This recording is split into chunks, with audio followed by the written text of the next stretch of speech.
We have a crisis in the world, tremendous crisis, and also crisis in our consciousness, in us. I see the urgency of change, radical revolution, mutation in the mind. I see it. It is necessary. There is complete quietness of the mind, and that which is silent has vast space. Only then that which is nameless comes into being.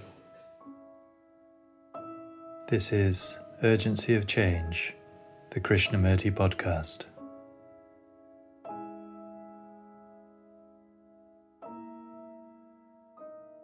Hello and welcome to episode 15 of Urgency of Change. This week's episode is Krishnamurti in conversation with David Bohm on intelligence. Upcoming episodes include Krishnamurti with Daniel O'Hanlon and Jacob Needleman. This is a podcast from Krishnamurti Foundation Trust in the UK. Please see our official, advert-free YouTube channel for hundreds of video and audio recordings of full talks and selected extracts. You can also find a complete playlist of the many conversations Krishnamurti had with David Bohm. We are a non-profit charity and rely on your support to continue to preserve and make Krishnamurti's work available. If you enjoy our podcast, please consider leaving a review. David Bohm was one of the most significant theoretical physicists of the 20th century and was a Fellow of the Royal Society. He worked with Einstein and Oppenheimer. Later, he pioneered research into quantum physics and models of the brain, being increasingly interested in consciousness, order, and thought. Bohm's books include Wholeness and the Implicate Order and Causation and Chance in Modern Physics. This relatively early conversation between Bohm and Krishnamurti centers around the relationship between thought and intelligence. Thought is mechanical, measurable, a movement in time. Is intelligence mechanical and of time? Does intelligence use thought? Thought is a pointer. Without intelligence, the pointer has no value. Politically, religiously, and psychologically, thought has created a world of tremendous contradiction and fragmentation. Can life be guided by intelligence and lived in harmony? The desire for intelligence has created the image of God. Thought must be completely still for the awakening of intelligence. You come upon it when you see the whole. The quality of a mind that sees the whole is not touched by thought. Therefore, there is perception and insight. Well, perhaps I just say a few remarks and then we'll start the thing. You say that, well... You know, we're having a game, ping pong. Right. Well, I was thinking about was this, that, George Wingfield Digby sent me some notes on a book that's being edited, and The Awakening of Intelligence. Yes. And that's a good title. It's a very good title, and it seemed to me it was a good starting point for our discussion. Yes. Now, I thought I'd just say a few things I've been thinking about intelligence, and then we could go on from there. Well, you see, I always like to look up the meaning of the word and its origin. And it's very interesting. The origin is interlegere, which means to read between. Legere, to, as in legible. And it seemed to me you could say that the thought is like the information in a book, and the intelligence has to read it, read the meaning of it. And I think this gives a rather good notion of intelligence. To read between the lines. Yes. And to see what it means. And there's also another meaning given in the dictionary, which is mental alertness. Yes, mental alertness. Yes, I wrote it out. Well, and of course, this is very different from what people talk about usually when they measure intelligence and so on. Yes. But now, and then considering many of the things you've said and some of the excerpts that George has made, you could say intelligence is not thought. Now you say thought takes place in the old brain. It's a physical process taking place, electrochemically. I mean, it has been amply proved by science that all thought is essentially a physical, chemical, electrical process. Yes. Now, then we could say intelligence, you say, is not of the same order. It is not of the order of time at all. Right? Intelligence. Yes. Yes. Intelligence reads this thought. It sees the meaning of it. And now, I thought we could start on this question that, there's one more point. You said that it's essential for the old brain to see its limits, Correct. so that it stays within its limits, you see, and doesn't make trouble. Now, of course, the thought tends to keep on worrying a question, unless it's really deeply seen that this question has no meaning. The thought may tend to keep on at it, you see. Now, I think one of the questions which arises is something like this, that you see, you can say thought is physical, now and then the mind or the intelligence, whatever you want to call it, seems different. It's of a different order. So, would you say it's that there's a real difference between the physical and the intelligence, or? Yeah, that's what. Are we saying that this that thought is matter? Let's put it for the moment. I'd rather call it a material process. Material process, all right. Thought is material process. And what is the relationship between that and intelligence? Yes. Isn't that it? Yes, and it raises many questions which would be important for science. Yes. Is intelligence the product of thought? Well, I think that we can take for granted that it's not. Right? It's not. Why? Why do we take it for granted it's not? Well, simply because, thought is mechanical. Thought is mechanical. And intelligence is not. Yes. So, thought is measurable, intelligence is not. Yes. And how does it happen that this intelligence comes into existence?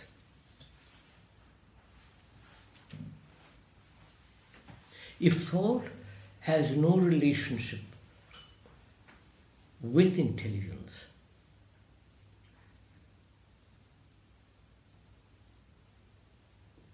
then is the cessation of thought the awakening of intelligence? Or is intelligence, being independent of thought and therefore not of time, exists always? Well, that raises, many difficult questions. Yes, I know. So I would like to put this in sort of a framework of thinking, how one would connect up whatever we're saying to any scientific views that may exist. Yes, sir. Either to show that it fits or doesn't fit, or. Yes. And now, so you say intelligence may be there always. And I'm asking, yes, is it all? It may be, and it may not be. Yes. Or it's possible that something interferes with intelligence. Right. You see, there is this, I think the Buddhists and the Hindus, if I'm right, have the theory that the ancient Hindu, the theory that intelligence or Brahman exists always. And it's covered over by illusion, by matter, by idiocy, by all kinds of mischievous things created by thought. I don't know if they would go as far as that. Well, yes, we don't actually see the eternal existence of intelligence. No. So they say, peel this off. That thing is there. So their assumption is it existed always. But there's a difficulty in that, in the word always, you see. Yes, I know. It is, yes. because always implies time. You see. Time, that's right. And that's just the trouble. I mean, that time is thought. That thought. I would like to put it. That thought is of the order of time, or perhaps it's the other way around. That time is the order of thought. Thought. That's yes. That thought. In other words, thought has invented time. Yes. And in fact, thought is time. Because the way I see it sometimes is like this: that thought may sweep over the whole of time at one moment, but then it's always changing. Yes. So without noticing it. Quite. Thought is changing physically. Yes. For physical reasons, that is. Yes. Not rational reasons, not Rational and irrational reasons, yes. Yes. But the reasons are not having to do with something total.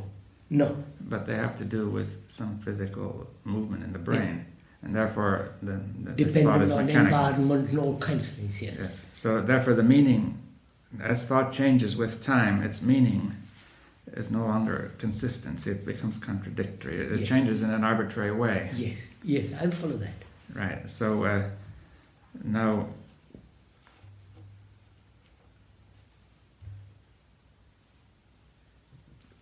then, of course, you begin to think. Well, all right, everything is changing. I change. Everything changes. But then one begins to think, I am in time. And time is extended, it becomes vast. You see, the past before I was, before, further back and forward in the future. Right. And you begin to say that time is the essence of all. Let's say time conquers everything. You see, at first the child may think I am eternal. And then he begins to understand that he is in time. So now, the general view that we get to is that time is the essence of existence. You see, which I think is not only the common sense view, but also most of the scientific view. Yes. And this is very hard to give up, you see, because it's an intense conditioning. Right. In other words, it's stronger even, I think, than the conditioning of the observer. And the observed. Right. So are we saying that thought is time, mm-hmm. thought is measurable, thought can change, modified, expanded, and intelligence is of a different quality altogether. That's right, a different order. Different order, different quality. Different order, different quality. And yes, and now I get an impression, you see, of this sort, that with regard to time, you see, that if we think, say, of the past and the future, we think the past is becoming the future. Yes, quite. But then you can see that it can't be, you see, that's just thought, and that one gets the impression that past and future are present together, and there's a movement in another way. Yes. That the whole pattern is moving. Whole pattern is moving. Moving, but I can't say how I can't picture how it moves, you see. In other words, it seems moving in a perpendicular direction to the direction between past and future. Quite.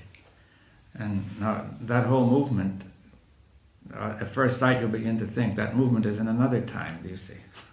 Quite. But then that gets you back in the paradox. Yeah. So, yeah. That is it, isn't it, sir? Is intelligence out of time, and therefore it's not related to thought, which is a movement of time? But still, thought must be related to it. Is it? You say it's totally unrelated, or is it? I'm asking. I think it is unrelated. Unrelated, but at first sight it seems there's some relation, in the sense you distinguish between intelligent thought and... Yes, but that requires intelligence. Yes. To recognize unintelligent thought. But when intelligence reads thought, what is the relation, you see? I think let's go slowly. Does thought respond to intelligence? I mean, doesn't it? Doesn't thought change? So thought Let's be simple. Thought is time. Yeah. Thought is the movement in time. Thought is measurable, and thought functions in the field of time. All moving, changing, right.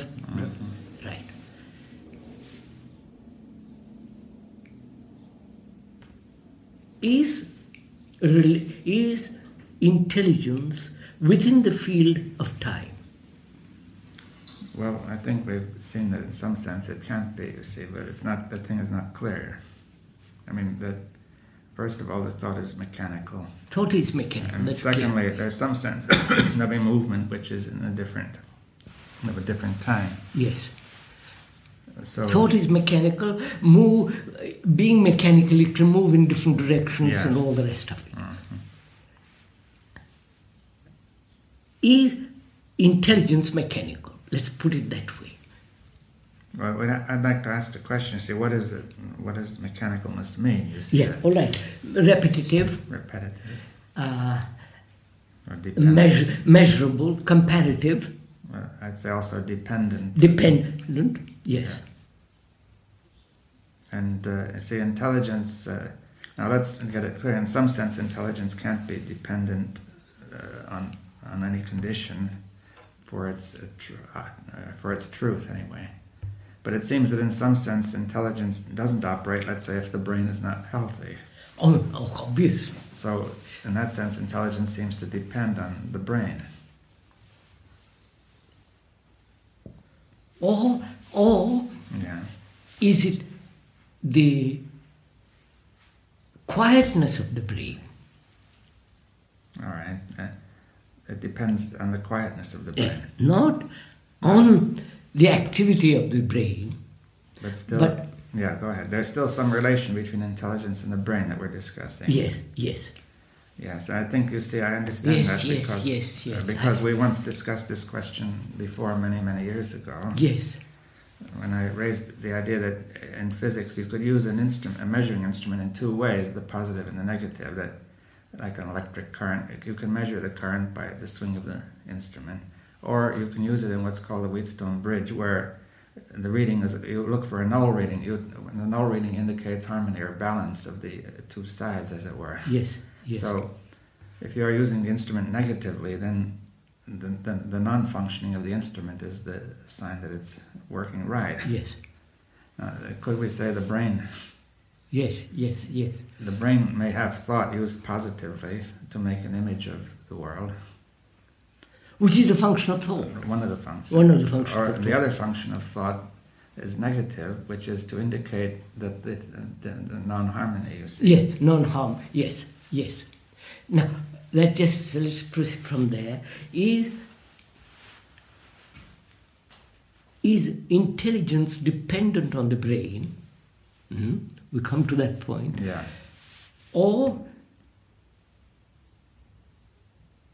when we use the word dependent, what do we mean by that? Well, it has several possible meanings. I mean, there may be simple mechanical dependence, but there's another kind which says that one can't exist without the other. Do you see? If I say I depend on food to exist, but it doesn't mean that everything I think is determined by what I eat. You see? Quite. Now, you see, intelligence, suppose I propose that intelligence depends for its existence on this brain which can indicate a non-harmony. But the brain does not have anything to do with what's in the content of the intelligence. Yes. So,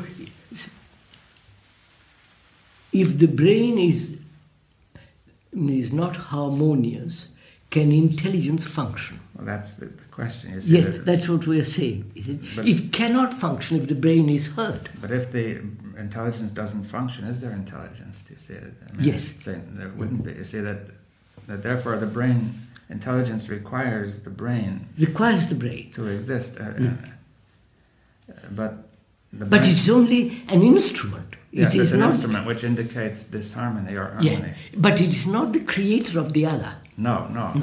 Is it? No, let's it's go not. slowly. No, it doesn't create intelligence, Yes. but it is an instrument which helps intelligence to function. That's it. Now, if the brain is functioning within the field of time, all Yes, up and down, negatively, positively, in any way, in that movement or through that movement of time can intelligence operate. Or that instrument must be quiet for the intelligence to operate. Yes, I mean, but I would put it possibly slightly different. The quietness of the instrument is the operation of the intelligence. I mean, the quiet, that's right.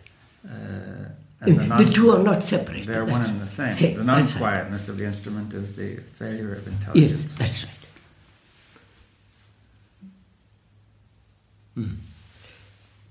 That's rather fun. But I think it would be useful, say, to go back into questions which tend to be raised from the whole of scientific and philosophical thinking. You see, then we would ask the question: Is there some sense in which intelligence exists independently of or beyond matter? You see, as some people have thought that mind and matter have some separate kind of existence. I mean, that's one question that comes up. I mean, it may not be relevant, but just I think the question should be considered in one way or another in order to help to make the mind quieter. Do you see? So, I mean, the consideration of questions that cannot be clearly answered is one of the things that helps to stir up the mind. You see, sir, that when you say will thought help the awakening of intelligence, when you put it that way, it means that, doesn't it? Thought and matter,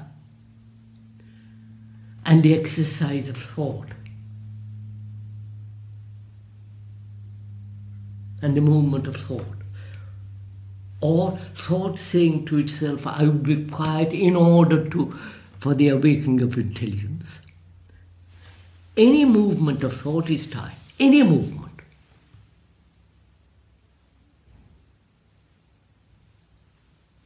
Because it's measurable, it is functioning positively or negatively, harmoniously or disharmoniously in this field.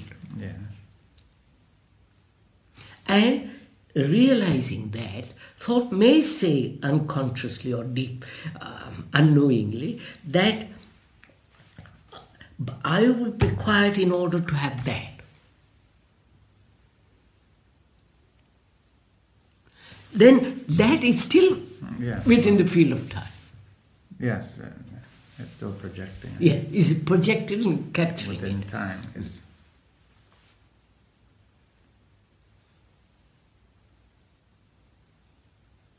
So from that, how does this take place?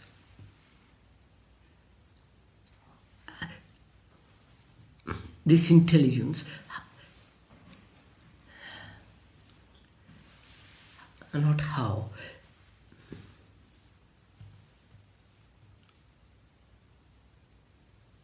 When does it awaken? Well, but once again, the question is in time. You see, I'm trying. That's why I don't want to use the word when, how. Well, you can't even ask, are there conditions for it to awaken? I mean, and you can only say the condition for it to awaken is the non-operation of thought. Yes. But that's the same as its awakening. It's not merely its condition. No. You see, it seems that we can't, even to talk about a condition is a form of thought, do you see? Yes. So let us agree, any movement of thought in any direction, vertical, horizontal, or inaction or non-action, is still in time. Any movement of thought. Yes. Then what is the relationship of that movement to this? to this movement, to this intelligence, which is not movement, which is not of time, which is not of which is not the product of thought, and so on, so on, so on. Where can the two meet? Well, they don't meet, no. But there is still some relation. That's what we're trying to find out. Yeah.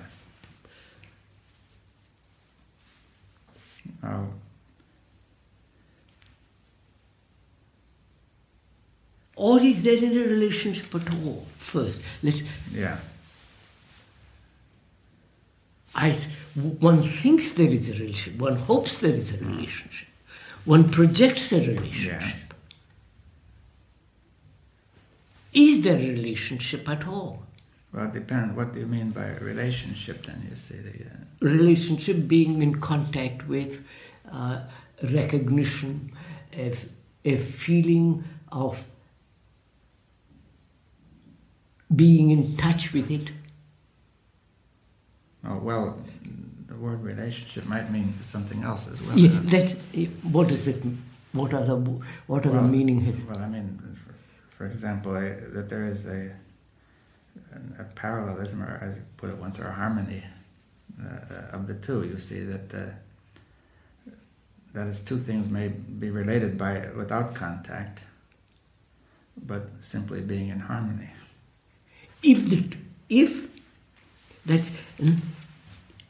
Does harmony mean a movement of both in the same direction? Yeah, well, it might also mean in some way keeping in the same order. In the same order. Yeah. Same order, same direction, same depth, same intensity. All that is harmony.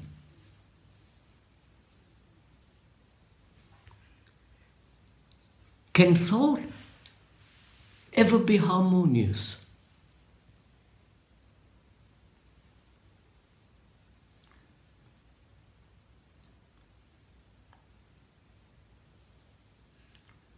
Well, really... Thought as movement, you understand, sir? Not static thought. Thought as movement. I understand, yes. There's that thought which you abstract as finished or static, which in geometry, let's say, which might have some harmony. But the thought as it actually moves is always contradictory. Yeah, therefore it has no harmony in itself. Yes. But intelligence has harmony in itself. Well, now I think I see the source of the confusion, that we have the static products of thought seem to have certain relative harmony. Yes, of course, yes. And but that harmony is really the result of intelligence, what I'm trying to say, at least it seems to me. Let's say in mathematics, we may get a certain relative harmony of the product of thought. Even though, let's say, the actual movement of the thought of the mathematician is not necessarily in harmony, generally won't be in harmony. Yes. Now, but that harmony which appears in the mathematics is the result of intelligence, isn't it? Precisely, I would like to... Now, and it's not perfect harmony, because every form of mathematics has been proved to have some limit, do you see? Yes. That's why I call it only relative. Relative, quite. But one could go further and say, I think that not so much thought, but the action there's another phase of the question of time, which is the action which we actually do in general, in which we also seem to need time, you see, that is chronological time. Yes. And that action, at least, should be in harmony, it seems to me. Yeah, as we say, sir, can thought in its movement, or thought is movement, in that movement is there harmony? If there is, then it has relationship with the other. Yes. If there is no harmony, and therefore it's a contradiction, change, all the rest of it, thought, then it has no relationship with the other. Well, then would you say that we could do entirely without thought? I'll put it on the other way. What?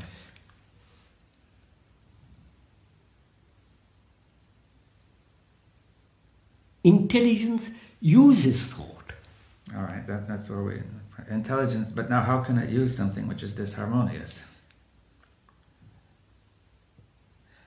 And in the sense, expression, communication,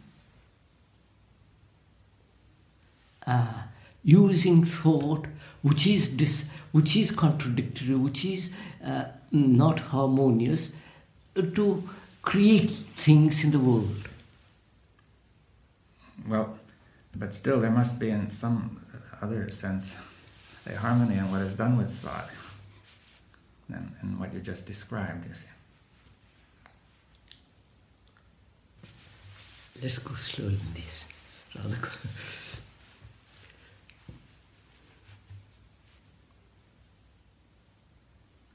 So can we first put into words, negatively or positively, what is intelligence, what is not intelligence? Or is that impossible? Because words is thought, time, measure, and all the rest of We it. can't put it in words. I mean, we're trying to point. We're trying to point. Now, yes. could we say that thought can function as the pointer to intelligence, and then its contradiction doesn't matter? I mean, That's right. That's right. That's right. Because we're not using it for its content or its meaning, but rather for some as a pointer. Which points beyond the domain of thought That's and right. time. So thought is a pointer. Yeah. The content is intelligence. The content to which it points. Yes.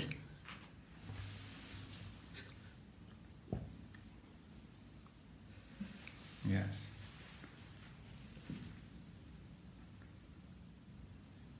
Can we put this thing entirely differently, may we?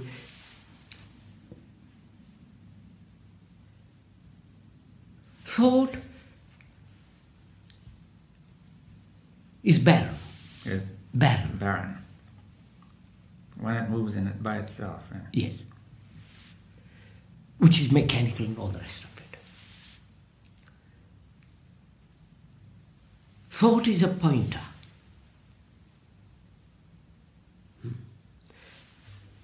But without intelligence, the pointer has no value. Well, could we say that intelligence reads the pointer? Yeah. I mean, as the pointer, if there's nobody to see the pointer, it doesn't point. Quite.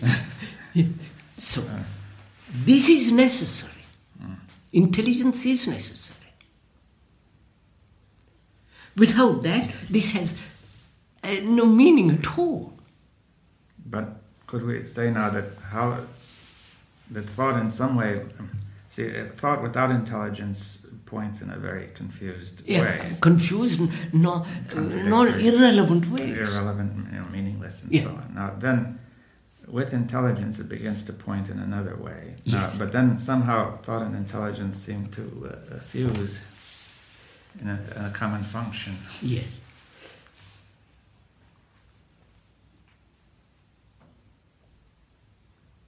So we are asked, what is action in relationship to intelligence? Right? Yes. What is action in relation to intelligence? And the carrying out of that action is necessary, thought is necessary. Yes, well, thought is necessary, but and this thought points. Now, it points obviously toward matter. Yes. And that seems to point both ways. That is. Yes. Toward intelligence. Yes. I don't know whether. See, one of the questions which always comes up is: should we say that intelligence and matter are merely a distinction of the same thing? Or are they different, you see? Are they really separated? Now, it would seem that they ought to be a distinction in the same thing. Yes. I think they are separate. They are distinct. I think they are. They are distinct, but are they actually separate? What do you mean by that word separate? Well, not related, not connected, not. well, They have not. They have no a common source. Yeah. I mean, do they lack a common source? Do they, or do they have one? Yes, that's just it. What's the? Now let's clear. Has thought, matter, and all that, and intelligence have their common source? Yes.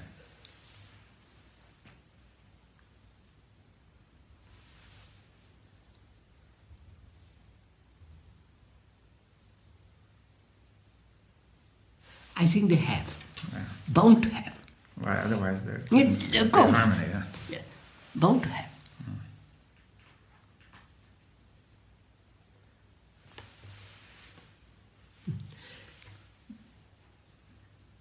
But you see, thought has conquered the world. Has one Conquered the conquered the world. world? Yeah.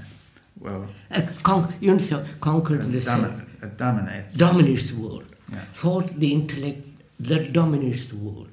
And therefore, intelligence has very little place here. When one thing dominates, the other must be subservient. Yes. I mean, one could always ask, I don't know if it's relevant, how it came about that intelligence. That I think is very simple. What would you say? I would say thought must have security. It is seeking security in all its movement. Yes, But intelligence is not seeking security. It has no security. The idea of security doesn't exist in intelligence. Intelligence itself is secure, not it seeks security. Yes, but one could always consider this question: how did it come about that intelligence was allowed itself to be dominated? Do you see that? Because, that's again fairly clear. Pleasure, Yes. comfort, Fear. physical security. First of all, physical security. Yeah. Well, but Security in relationship, security in action, security. But that's a kind of illusion of security. That's illusion of security, of course. But in a way, you could say thought got out of hand and ceased to allow itself to be given a general order by intelligence. It ceased to stay in harmony with intelligence and began to move on its own accord. On its own accord. Seeking security and pleasure and so on. Yes. So as we were saying the other day when we were talking, the whole Western world is based on measure. Yes. Remember we talked something about it. The Eastern world tried to go beyond that. Yes. But they use thought to go beyond it. To try anyway. Try and go beyond the measure by exercising thought. And therefore they were caught in thought. Yes. Now,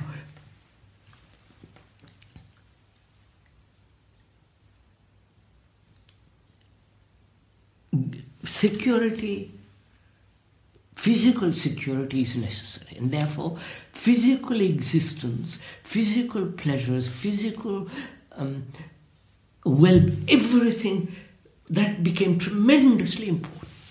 Yes, I was thinking about that a little, that if you went back to the animal, then this instinctive response toward pleasure and security would be right. Right. But now when thought comes in, it dazzles the instinct, and and produces all sorts of glamour and false pleasure and false security, and the instincts are not intelligent enough to deal with the complexity of thought. Yes.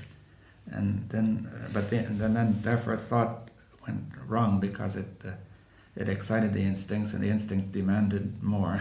Quite.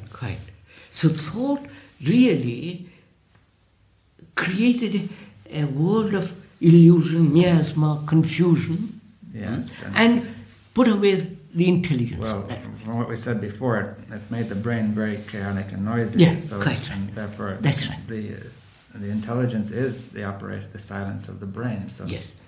Therefore, the noisy brain is not intelligent.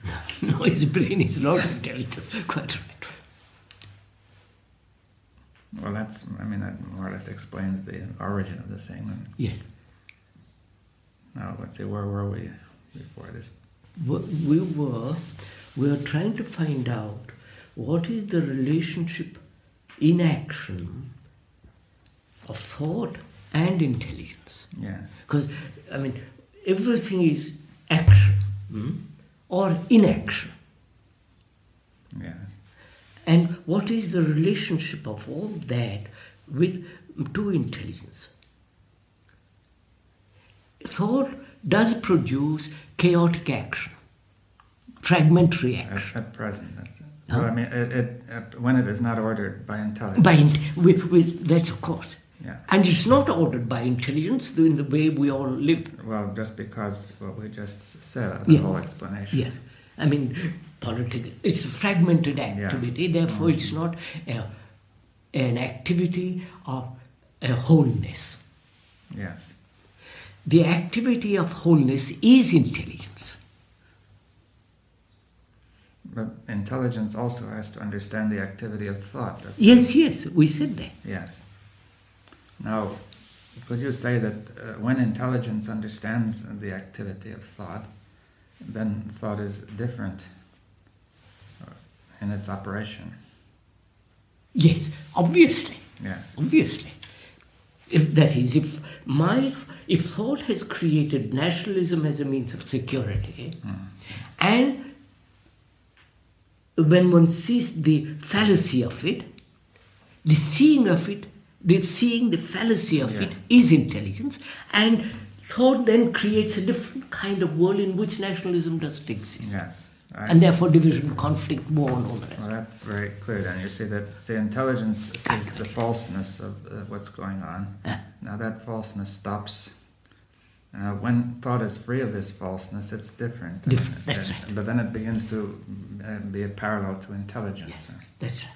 That is, it begins to carry out the implications of intelligence. Yes. And therefore, thought has a place. Yes. And see, thought, and that's very interesting because you could say thought is never actually controlled or dominated by intelligence. Thought always moves on its own. Yes. But when, in the light of intelligence, when the falseness is seen, then thought moves parallel or in harmony with intelligence. That's right.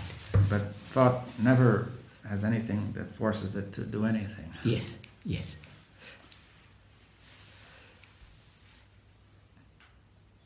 But then that would suggest, you see, that intelligence and thought are have this common, what we said, origin or substance. Yes.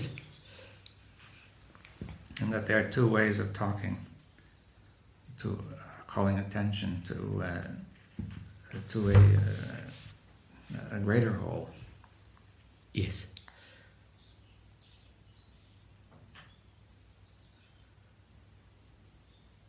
So one can see politically, religiously, psychologically, how thought has created a world of tremendous contradiction, fragmentation, and the intelligence that is the product of this confusion tries to bring order in this confusion. Yeah. Not the intelligence which sees the falseness of this. Yeah. I don't know if I make myself clear.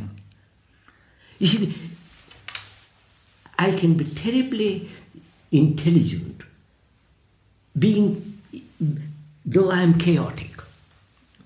Well, in some ways, Yes, that's what's happening. Yes, but that,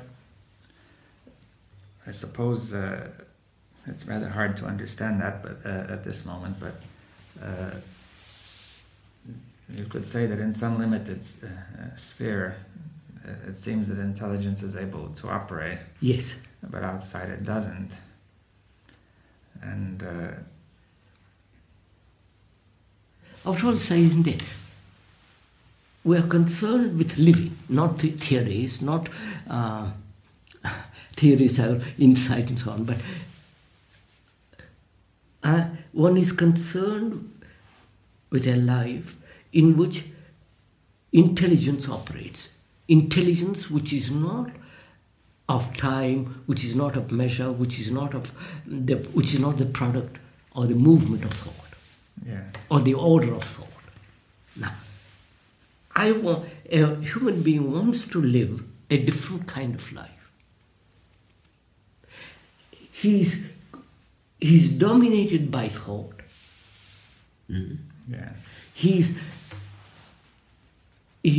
thought is always functioning in measurement, in comparison, in conflict. He says, how am I to be free of all this in order to be intelligent? How can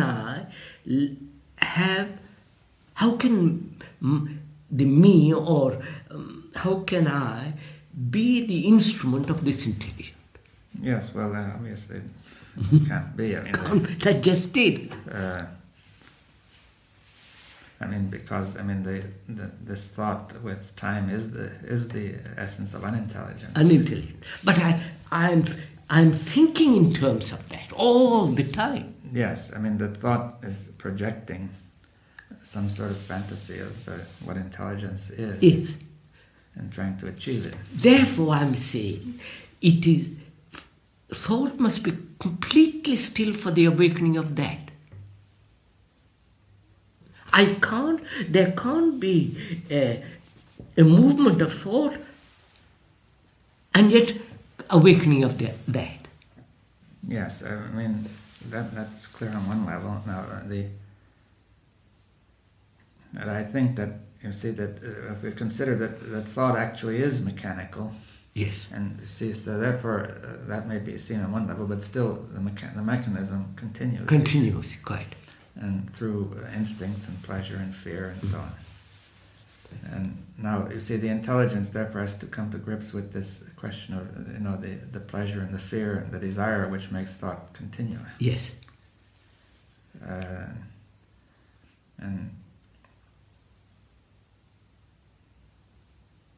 you see there's always this trap which is to form a concept of it or an image of it which is partial. Of course.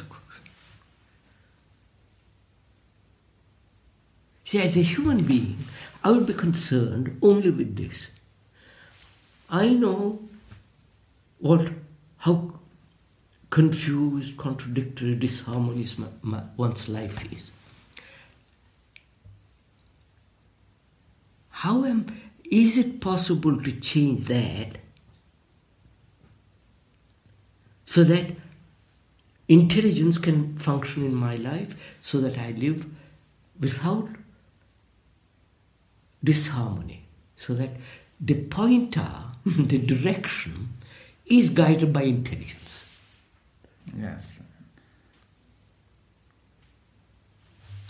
And you see, sir, that's why the religious people have used the word, instead of using the word intelligence, they've used the word God.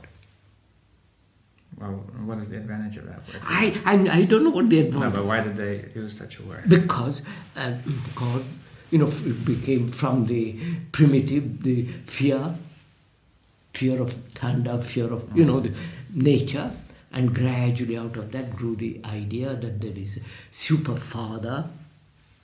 Yes, it's still the brain functioning. Of course, I'm just saying that. Yeah. So, they said, trust God, have faith in God.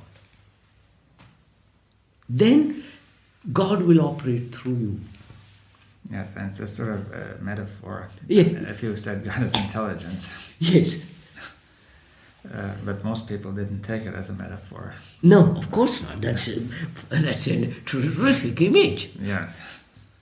But you could say that if God means that which is immeasurable or beyond thought, then it is unnameable, it is immeasurable, therefore don't have an image.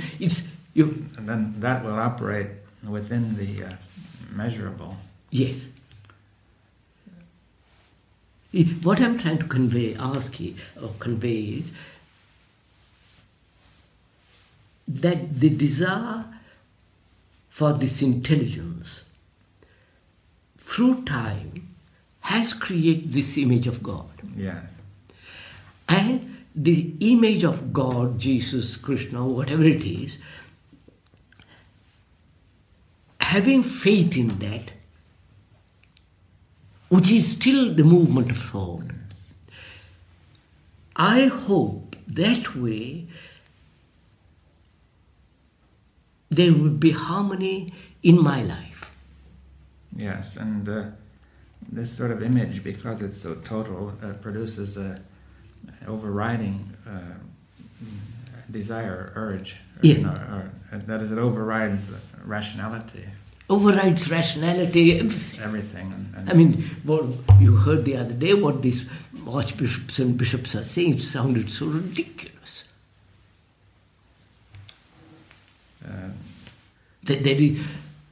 That only Jesus matters, nothing else matters. Well, but it's the same movement, you see, whereby, say, pleasure overrides rationality. Of course, fear and pleasure. They override, everything goes, no proportion can be established, you see. And what I'm trying to find is, you see, the whole world is conditioned this way. Yes, but that's the question, you see. I think you hinted at it before, that what is this world, you see, which is conditioned this way. You see, if we take this world as objectively existent, then we have fallen into the same trap. Oh, of course. That is, the whole world is the result of this way of thinking. There is both the cause and the effect of this way of thinking. This way of thinking, that's right. And this way of thinking is disharmony and chaos, unintelligence, and so on.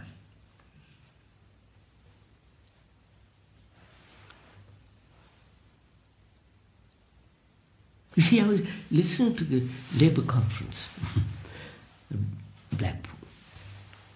It was very interesting how clever, how some of them very, very serious, double talk and all, but take all that, they are thinking in terms of Labour Party and Conservative Party. Yeah.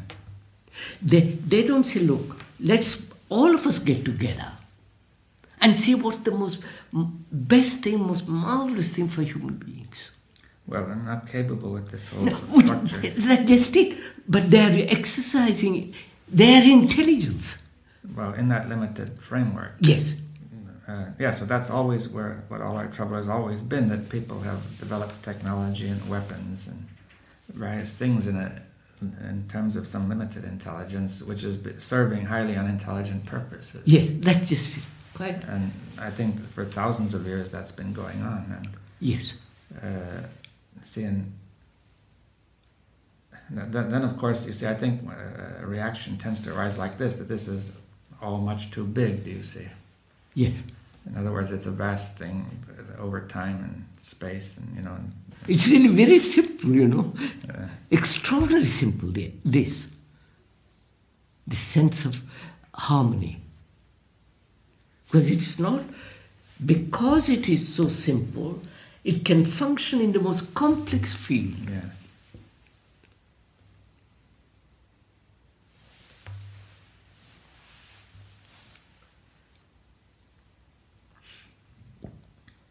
So let's go back. So if we said the source is common to both thought and intelligence. Yes, we got that far. What is that source? Well, I mean, that would be beyond. Wait a minute, sir. Let's see. Yeah. What is that source? They generally attribute to some philosophical concept. Or they say that source is God. I'm just using that word for the moment. Yes. Or Jehovah, or Brahman, it doesn't matter. That source is the common, is the central movement which divides itself into matter and intelligence. Yes. Well, yes. But that just verbal statement, and that has just an idea, which is still thought. Yes, it's still thought.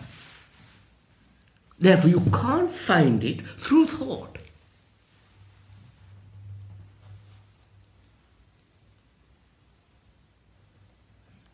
But see, then that would raise the question that if you find it, then what are you? You see, I mean, You don't exist. You can't exist when you're asking what is the source. yeah. You Yes. are time, movement, environmental. You are there, all that. Yes, I say the whole of, see, in that question, then the whole of this division is put aside. Yeah, absolutely. And That's the point, isn't it?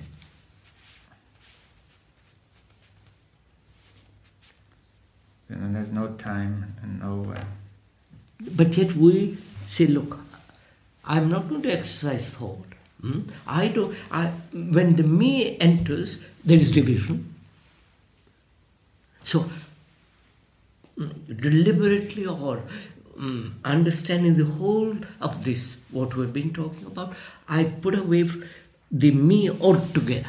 But that sounds like a contradiction. Isn't it? I know, and I'm just using, I can't put it away. No.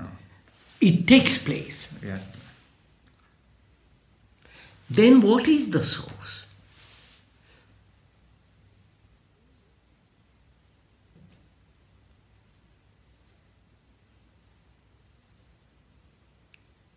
Can it ever be named?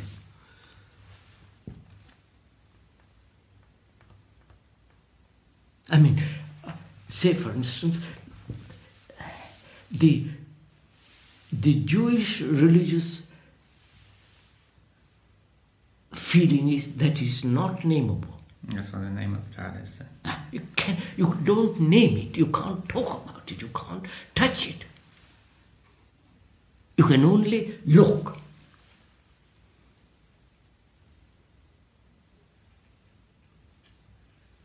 And the Hindus and others say the same thing in different words. Yes.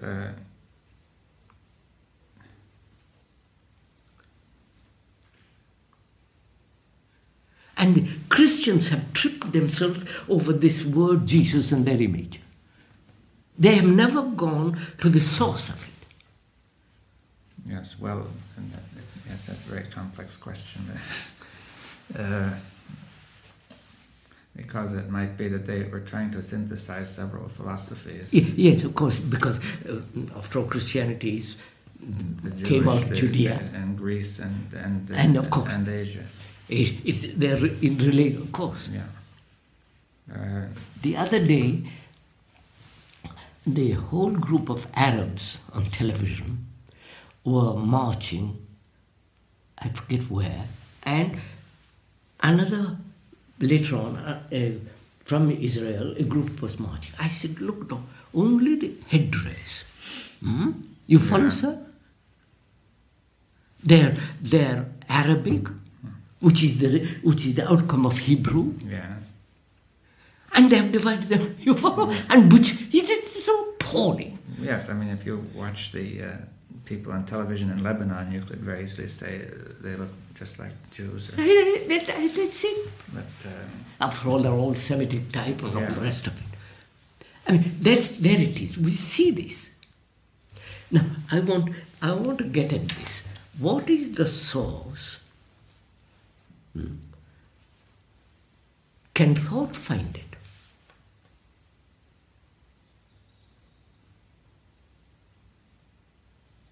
And thought is born from that source. yes.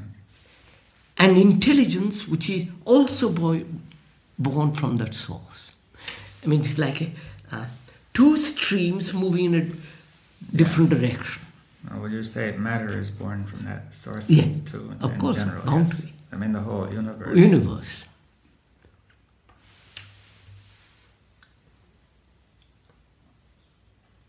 But then the source is beyond the universe. Of course. Well, must be, otherwise. Now, what is that?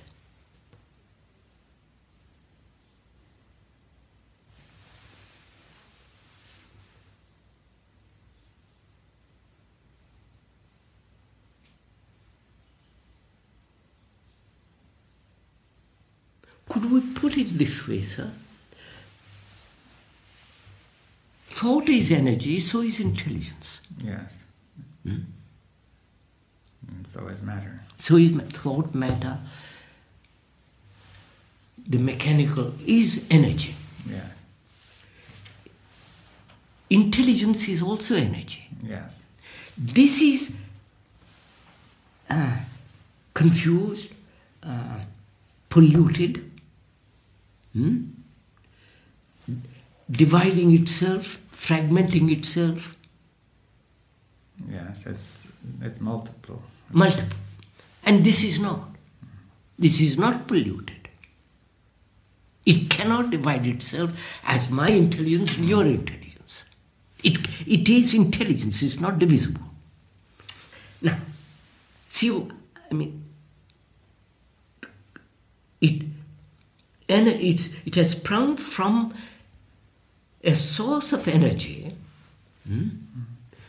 which has divided itself. Why has it divided itself? Because for physical reasons, for comfort, for existence, for all the rest of it, to maintain existence. Maintain physical existence. I see. So a part of intelligence has been changed in such a way as to help to maintain physical existence. Yes. It has developed in a certain way. And gone on in that way. Yes. Both are energy. Yes.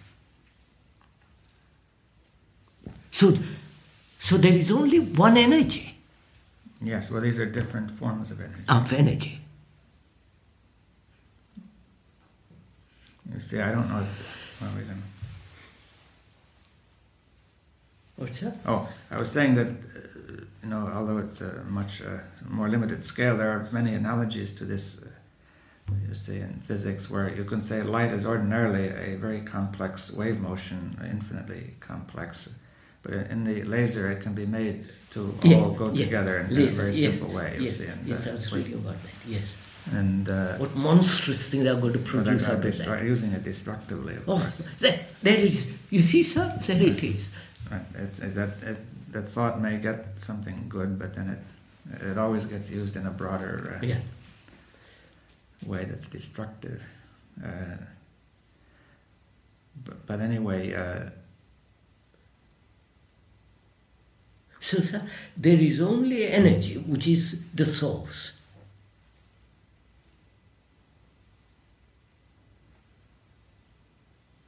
Will you say energy is a kind of movement, or would we? No. It's energy. Moment is a movement, it goes off into this, into the field of thought. Movement is in the field of thought. Now, I don't... Yes, we have to get clear this notion of energy. You see, I also looked up that word. It's an old Greek word. It's based on the notion of work. That is, energy means to work within. Work within, yes. But now you say it as an energy, it works, but no movement. Is that it? Yes. I was thinking about it yesterday. Not thinking, I realized, how it feels one. The source is there, uncontaminated, non-movement, untouched by thought.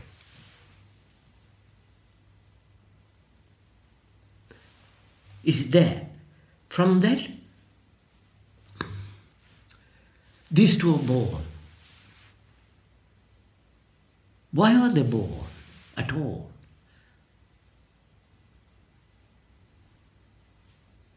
Well, you just said that one was necessary for survival. That's all. Yeah. In survival, this has been denied or put aside. In its totality, in its wholeness.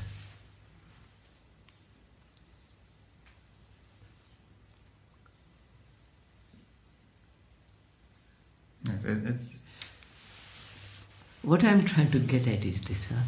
I want to find out, as a human being living in this world with all the chaos, suffering and all the rest of it, can the human mind touch that source in which the two divisions don't exist. And because it has touched the source, because it has no division, it can operate without the sense of division. I don't know if I'm conveying. Then how is it possible for the human mind not to touch the source? How to touch it? I mean, why is it that it does not touch the source? Yeah, why? Because we are consumed by this, by thought, by the cleverness of thought, by the movement of thought. All their gods, their meditations, their silence, everything is there. Yes.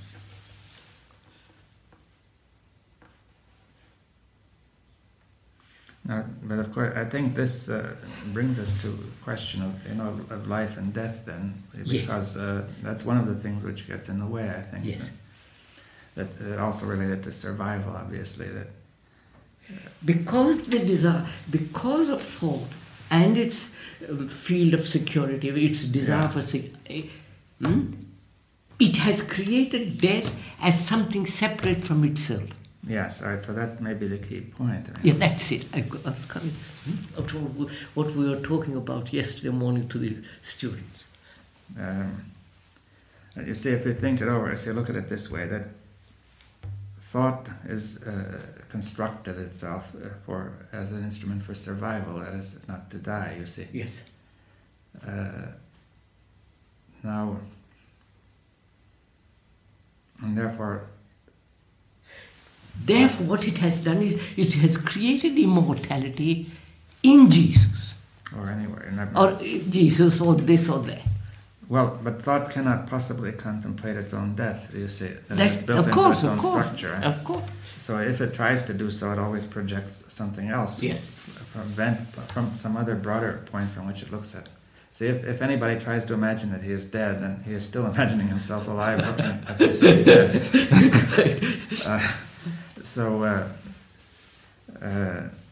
And then you can always complicate that by saying, with all sorts of theories of religion and so on. Yes.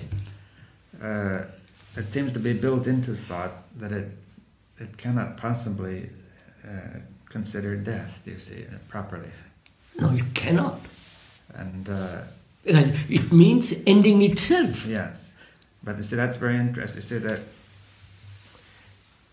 suppose we take the death of the body, which we see outwardly, the organism dies, it loses the energy. I mean, is that... Yes, yes.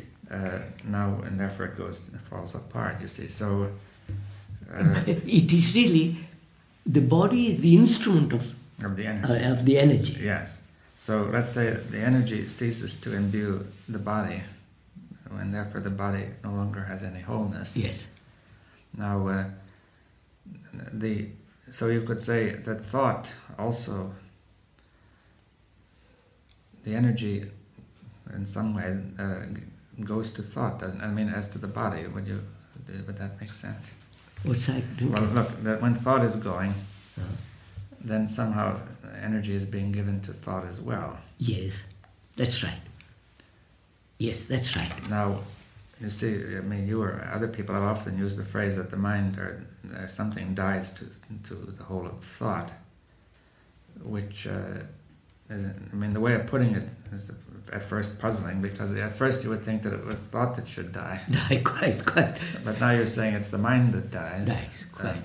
Or the energy that dies to thought. The nearest I can see what that means is that when thought is working, it is invested with a certain energy by the mind or the intelligence. Yes.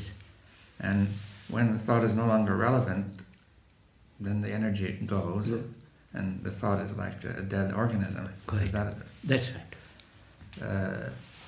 Now, you see, it's very hard for the mind to accept this, because it seems that the comparison between thought and the organism is so poor. You see, that thought is so insubstantial and the organism is so much very more substantial. Correct. So the death of the organism seems something far more than the death of thought. Thought, yes. Now, but that this is a point that's not clear, you see. Would you say that in the death of thought we have the essence of the death of the organism as well? As well, quite obviously. Although it's on a small scale, as it were, it's of the same nature. Yes. You see, sir, wait a minute, let's get... As we said, energy in both of them, and thought in its movement has created this energy, is this energy, and this thought cannot see itself die. It has no way of imagining or projecting, conceiving its own death. Yes. Therefore it escapes from death. Well, it gives the illusion. Illusion, of course. I'm talking illusion of death and all the rest of it. And it has created the illusion of immortality or a state of beyond death, a projection of its own desire for its own continuity. Yes, well, that's one thing, that thought may have begun desiring the continuity of the organism. Yes, that's right. And then gone beyond it. Gone beyond that to desire its own continuity. Yes, that was the mistake. That was where it went wrong. Went wrong. And that's right. It saw the organism as itself. It felt itself to be an extension, or not really an extension, but the essence of the organism. You see that. See, at first thought is merely functioning in the organism, and then thought begins to present itself as the essence of the organism. Organism, yes. I mean, the soul. Yes. And that's right. That's right. And then thought begins to desire its own immortality. Yes, and thought, it knows itself and is very well aware that it is not immortal. It knows it only outwardly, doesn't it? Oh, yeah. I mean, it knows it as an outward fact. Fact, yes. And therefore it creates all immortality in the pictures, no images. How... I listen to all this as an outsider, and I say to myself, this is perfectly true, so clear, logical, sane. You see it very clearly, both psychologically and physically. Yes. Now, my next question, observing all this, I say, well, can the mind keep the purity of the original source? I don't know if the original energy, pristine clarity of that energy, which is not touched by corruption by the corrupt thought, by thought at all. I don't know if I'm conveying that. Well, I mean, the question is clear. Yeah. Now, if the question is clear, can the mind do it? Can the mind ever discover that? But what is the mind then? Mind, we say organism, thought, the brain, with all the memories, experiences, knowledge, etc., all that, which is all time. And the mind says, can I use that quantity, says, can I come to this? Yes, well, it's again the same. It cannot. Yeah. Wait. It cannot. All right. Then I say to myself, as it cannot, I'll be quiet. You see the tricks it's playing? Yes. I'll learn how to be quiet. I will learn how to meditate in order to be quiet. I see the importance of having a mind that is free of time, free of the mechanism of thought. I will control it, subjugate it, put away from it. But it is still the operation of thought. Yes. That's very clear. Then what is it to do? But because I'm a human being who just lives in this house, he must inquire into this. Yes. And that's what we're doing. As we begin to inquire into it, or in inquiring we come to this source. Is it a perception, an insight, and that insight has nothing whatsoever to do with thought?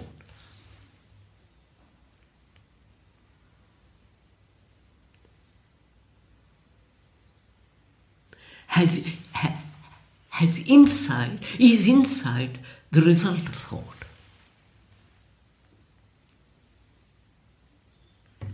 The conclusion of an insight is thought. Yes. But insight itself is not thought. No. So I've got a key to it.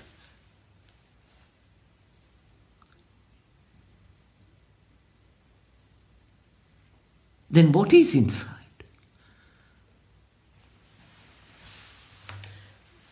Can I invite it?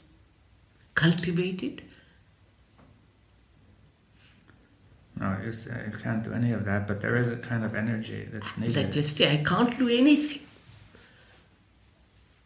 When I cultivate this part, it is desire.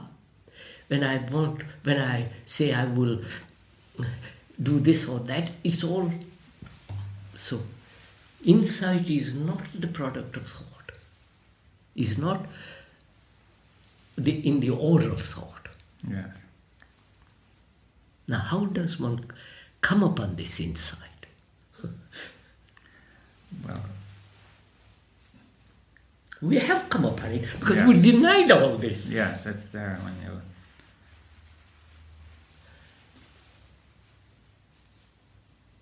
I mean, one can say we never can answer the question how you come upon anything. No. I think it's fairly clear. So you do come upon it when you see the whole thing. So insight is the perception of the whole.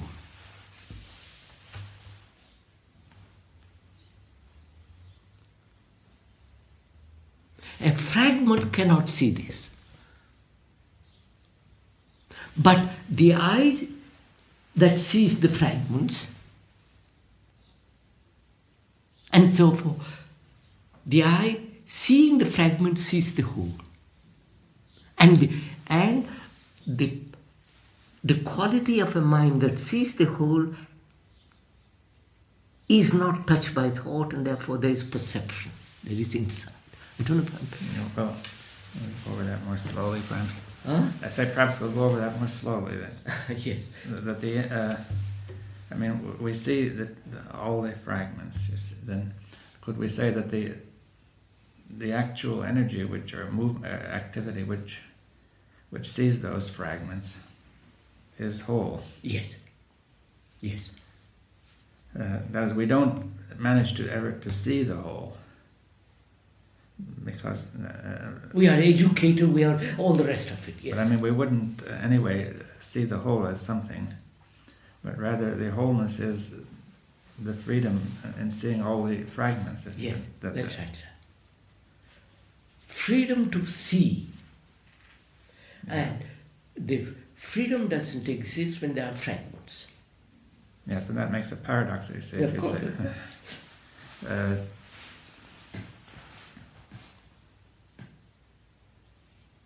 But the whole does not start from the fragments. I mean, no, of course not. I mean, once the whole operates, then there are no fragments. Right. You see, right. So, I mean, the paradox is, comes from supposing that the fragments are independently real. You see, that they exist independently of thought. You see. Yes. Now, then you would say, if I suppose the fragments are there independently of me and my thought, and then I must somehow do something about them. That would be the paradox. But now, the whole starts from the insight that these fragments, in a way, are nothing, you see. And that's the way it seems to me, that they're not substantial realities. No. I mean, they're very insubstantial. Insubstantial, yeah. And therefore, they don't prevent wholeness. Right.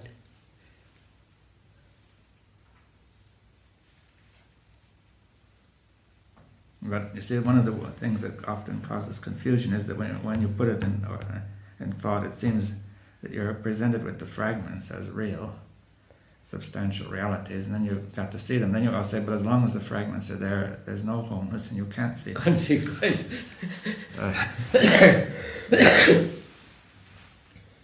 But that all comes back then to the one to the one source.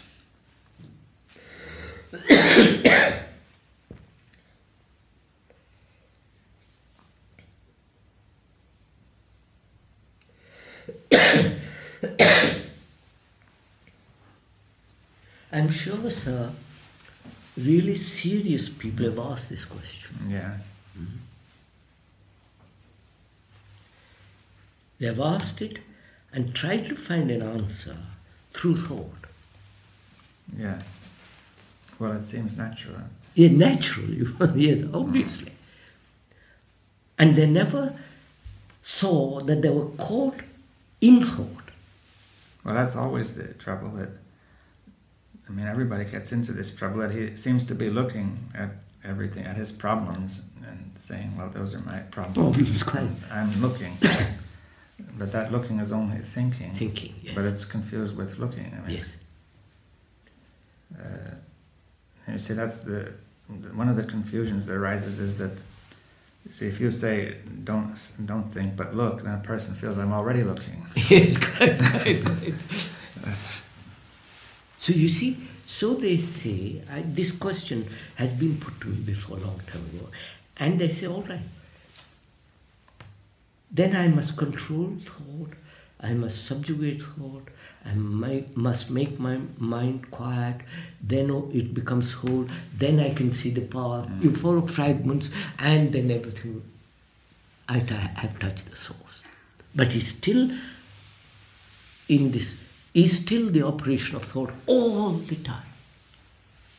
Yes, this brings up that the operation of thought is unconscious for the most part, and therefore one doesn't know what's going on. You see, and therefore you may say consciously we have realized that all this has to be changed, or it has to be different or something. But the unconscious is still going on. Yeah. Yeah. So, can I listen to you unconsciously? Wait a minute, I'm coming to that. Not unconscious. Can you talk to me, wipe that sentence out. Can you talk to my unconscious? Yes.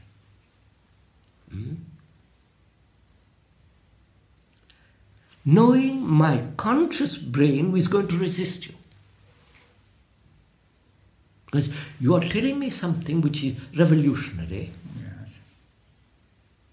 You are telling me something which shatters all my house, which I built so carefully, and I won't listen to you. You follow? My instinctive reaction is to push you away. So you realize that and say, look, all right, old friend, just don't bother to listen to me that way. I'm going to talk to your unconscious. Yes. I'm going to talk to your unconscious and make that unconscious see that whatever movement it does is still within the field of time, and so on, so on, and so on. So your conscious mind is never in operation. And when it operates, it must inevitably resist. Or say, but I will accept. Therefore, it creates a conflict in itself and all the rest of it. So can you talk to me, to my unconscious? That's what you can always ask how. No. You tell me first. Look, boy, don't resist. Go and think about, look at that tree. Listen, but I'm going to talk to you. Yeah. I don't know, sounds funny, but you follow what I mean. I'm going to talk to you. We two are communicating with each other without the conscious mind listening. I don't know if I can. Well, more or less, yeah. I think think this is what takes place really, sir. When you are talking to me, I was noticing it. Yeah. I was not listening to your words so much. I was listening to you. Yes. I was open to your, not to your words, to your, because I know you've explained and I've looked at the dictionaries and all the rest of it. I said, all right, leave all that. I'm listening to you, not to the words which you have used, but to the meaning, to the inward quality of your feeling, which wants to tell me something. Yes. I don't know. I understand. I think that changes me, not all this verbalization.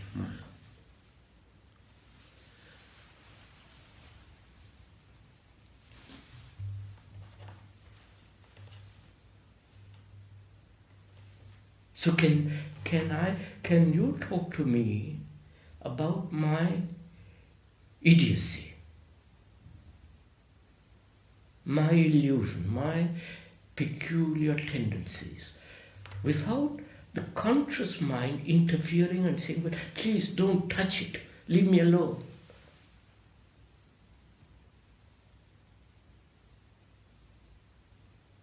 You know, of course you know what, they tried subliminal propaganda, advertising, quickly, so that you don't really pay attention, but you're conscious. So you buy that particular soap. We are not doing that. That would be deadly. What you are telling me, say, look at the tree or the cloud or that picture on that wall. Forget. Don't listen to me with your conscious ears, but listen to me with the ears that hear much deeper.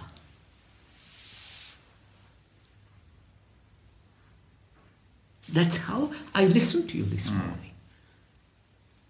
Because I'm terribly interested in the source, which you were. Yes. You follow, sir? I understand, yeah. And I said, but we'll come to that. I caught on to it, and we'll come to that. And I'm really interested in that one thing. And this is all will be explainable, easily understood. But to come to that thing together, feel it together. You follow?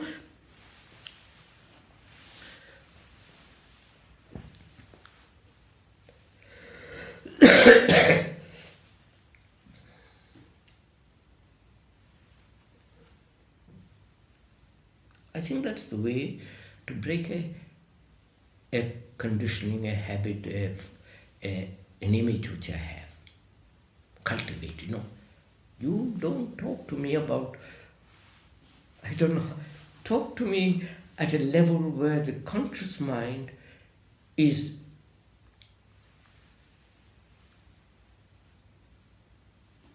not totally interested. I don't know if I can sound silly, but you understand what I'm saying, sir?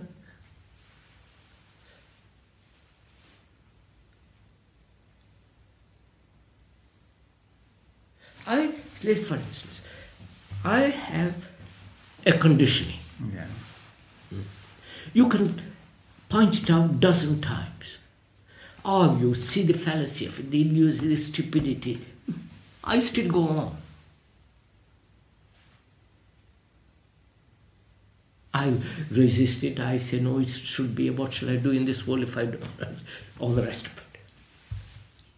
But you see the truth that as long as mind is conditioned, there must be conflict and all the rest of it. So you penetrate or push aside my resistance and get to that. Get the unconscious to listen to you. Because the unconscious is much more subtle.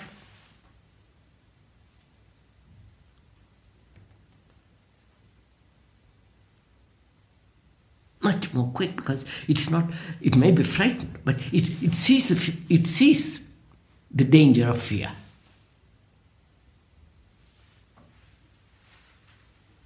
Much quicker than the conscious mind does. Like when I was walking in California, high in the mountains, I was looking at birds and trees and watching everything, and I heard a rattler, and I jumped. It's the unconscious that jumped, that made the body jump. Because I saw the rattler when I jumped. It was 2 or 3 feet from me. It could have struck me very easily. If the conscious brain was operating, it would have taken several seconds. I don't know if Yes.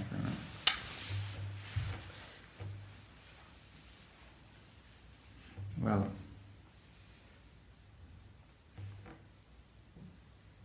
I mean, then to reach the unconscious, you have to have an action which doesn't